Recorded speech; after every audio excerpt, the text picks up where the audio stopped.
I'm fine is a very common language in almost all cultures, whether good or bad, whether you're struggling or not. Whenever someone asks you how are you, you say I'm fine. It's just I'm fine. But do you know how this word has really caused a lot of damages? Do you know so many feelings that are left unsaid? So many struggles that were not communicated just by saying I'm fine. But many bad things have actually happened to us during our childhood. And today we're going to talk about them. And let me tell you this, we are not talking about this topic to blame anybody, but we want to understand ourselves. We want to help ourselves do better and not to transfer bad stuff to the next generation.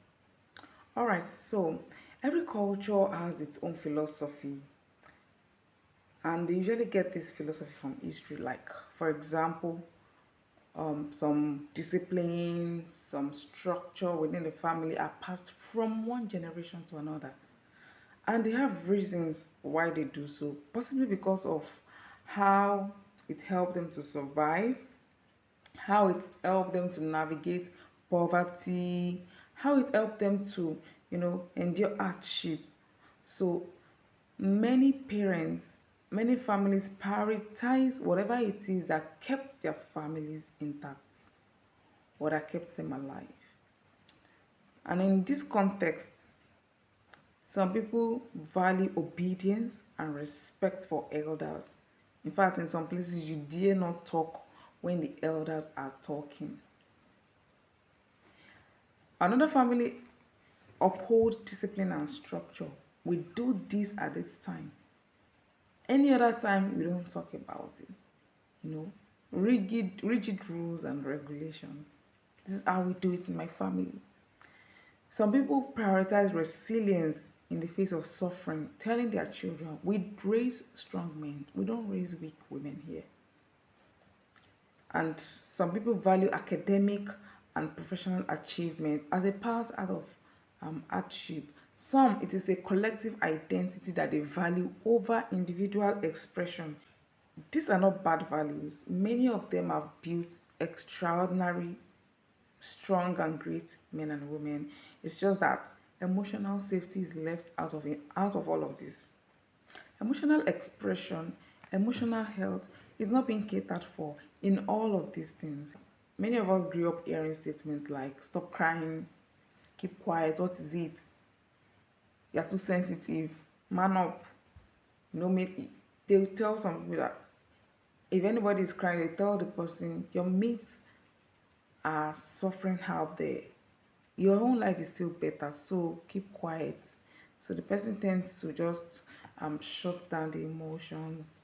And we praise the ones, children that behave themselves, that don't disturb us, that don't distract us with their emotions. We tend to praise them. We tend to give them things because they are cooperative. And so children know that if you want to be loved, you have to behave. You don't shame, you don't cry, you don't do anything. And children they are now learning to suppress their emotions. They are learning to perform. They are learning just to survive. This is adapt. And as adults, we carry that adaptation all the way. You see, emotional suppression is not just an habit, it has a neurological pattern. It has what it does to the brain. Because when a child continually experience that their emotions are not to be talked about, that whenever they express them, they are not safe, then they begin to see emotional experience as threats, as something that you have to avoid. So the nervous system learns to shut down a feeling even before it becomes visible. And we call this emotional dysregulation. It doesn't disappear when childhood ends. Yeah. It doesn't in adulthood, it doesn't look like tears. It looks like anger. When somebody is sad and frustrated, it is being expressed as anger. Anger feels more acceptable. but you should not be you don't show shyness. You don't want to show that you're sad. You don't want to show that you're afraid. Instead, anger is what we see. It looks like workaholism. Instead of asking yourself, what is happening to me? I'm not feeling happy about this situation. We tend to bury ourselves into work. It looks like physical symptoms, unexplained headaches. Even after using painkillers, it doesn't go. There is consistent abdominal discomfort, fatigue. The body is just carrying the things that the mind has refused to process. And it's also looked like inability to receive care. This table, people will give endlessly but cannot receive. They cannot accept help. They feel so uncomfortable whenever someone is kind to them. You see, emotional awareness is not innate, it is learned. If it is not taught, it cannot be developed. Parents will tell their children, I sacrificed everything so you can go to school. I left my career, my business, my jobs, in fact, even my health, so that there can be money for you to go to school. Yeah, the sacrifice is very real. The love is there, but sometimes you cannot even differentiate between love and pressure. Are we doing this? Did our parents actually do that out of love or out of pressure or because they just want to validate themselves? Many of us grew up in homes where success was the language of belonging. If you do well in school, you are loved, they buy you gifts, you're appreciated, everybody gives you a hug. If you don't do well, you are being shamed. In fact, you don't eat for the rest of that day, no food.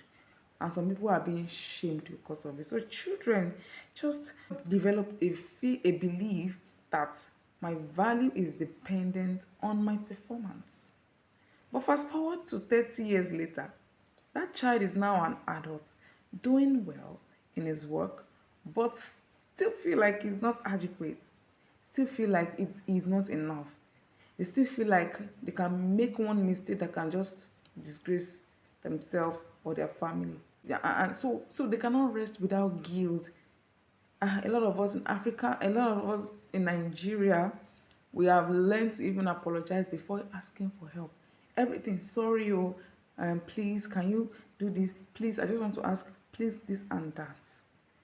We apologize all the time. We cannot say no because we don't want to offend. And this is not like a character flaw. It is something that we've carried on for years, generations after generations. And in clinical practice, we see this at the root of anxiety, depression, burnout, even imposter syndrome. When you know things and you feel like you don't know, you're not enough, you don't know it enough.